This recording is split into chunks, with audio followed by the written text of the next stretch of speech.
کۆتاییەکانی ئەم ساڵ بۆ عێراق نەگەر لە کوردستان لە ڕۆژهەڵاتی ناوەڕاستی شکرانەوە سیاسی و دیبلۆماسیەکانی سەردانەکانی کازمی بۆ واشنگتن و ئێران بەشێک لە دەوڵەتانی عەرەبیش لە چوارچێوەی ناوەندە سیاسیەکاندا خوێنەوەی دیکەی بۆ کرا. ڕەنگە لە چەند مانگی داهاتوودا چەندین گەورە سەرۆکوڵات ڕوو لە عێراق بکەن.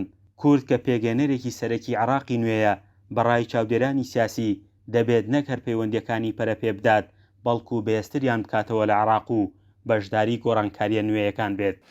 دیارە بە بێگومان گفتوگۆ و دیالۆگ لە بینی حکوومەتی هەرێم و حکوومەتی بەغایە حاڵەتێکی تەواو ئاساییە بۆ پێی کە ئێمە بەپێی ئەو دەستوورەی کە هەمومان پەسەندمان کردووە بەشێکین لە عێراق و ئێمە دەبێت کێشەکانمان لە بەغا چارەسەر بکەین و کێشەکانی ئێمە لە بەغا و لە هەولێر چارەسەرکردن نەک لە پایتەختی وڵاتانی دراوسێ. ئێمە وەکو یەکێتی لە سەرەتاوە بڕوامان وا بووە و دیارە کێشەکانیشمان تەنها کێشەی موچە و بودجە نییە، دەیان کێشەی جۆرە و جۆرمان لەگەڵ بەغایە. کۆی ئەم کێشانە لە ڕێگەی گفتوگۆوە ئەبێت. ئێستا کە دیالۆگێکی باشەیە وەلێک تێگەیشتنیش هەیە. لە ڕابردووشە کاقوبات سەرپەرشتی وەفدی کوردی کردووە و گفتوگۆیەکی هەمەلایەنە و بنیانەری کردووە لەگەڵ بەغایە. پێم وایە گفتوگۆکان سەرەتای چارەسەرکردنی کێشەکانیان وردە وردە دەرخستووە و ئاسۆڕوونە. شەقامی عێراق ماوەیەکی زۆرە ئارامە و پرسی دابەشکردنی موچەش بەراورد بەو قێرانە گیانی کە هەیە باشترە. چاودێران ئاماژە بۆ دەکەن کە پێویستە کورد دەستور بکاتە سەنگی محەق و هەوڵەکانی بە ئاڕاستەی ڕێکەوتن و وەرگرتنەوەی مافەکانی چڕتر بکاتەوە.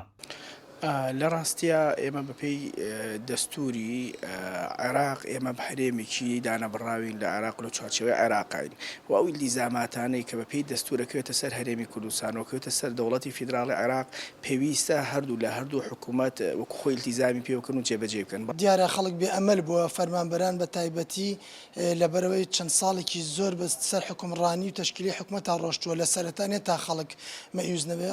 یەک هۆکارێک ئەوە بێئومێدیە، دوو بەداخەوە زۆر جار بەڵێنەکان نەبراوەتە سەر. هەمیشە بەڵێن دراوە چاکسازی و موچە و ژیان و بژەوی خەڵک باش بێ، بەڵام بەداخەوە هەمیشە دوای بەڵێنەکان بەرەو خراپتر ڕۆشتووە.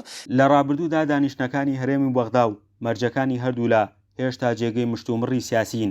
هەرێم کە هەرێمێکی فیدراڵی عێراق و لە دەستوردا پێگە و ئیمتیازاتەکانی دیاریکراون لە بەرامبەریشدا لە ئەستۆیدایە لە چوارچێوەی عێراقێکی فیدراڵدا ئەرکەکانیشی جێبەجێ بکات. فەرحان حەمەخان، گەلی کوردستان، هەڵەبجە.